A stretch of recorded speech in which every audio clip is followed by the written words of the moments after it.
Hi everyone. In this quick guide, I'll show you how to use emojis on Windows 10. Whether it's for emails, documents, or chat apps, Windows makes it really simple with a built-in emoji keyboard. Let's get started. The first way is with the emoji keyboard.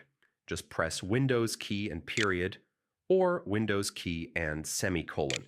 This opens the emoji panel instantly. Once the panel is open, scroll through the categories at the bottom, or simply search by typing the name of the emoji you want. Click on any emoji and it's inserted right where your cursor is. The panel also remembers your recently used emojis, so you can quickly add your favorites without searching again.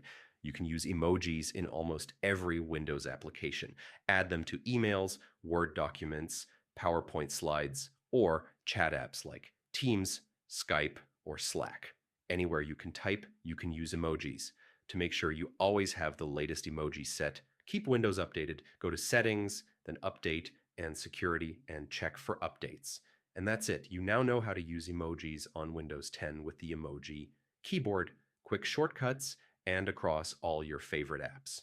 Keep your system updated for the newest emojis and have fun adding extra expression to your messages. Thanks for watching, and I'll see you in the next tutorial.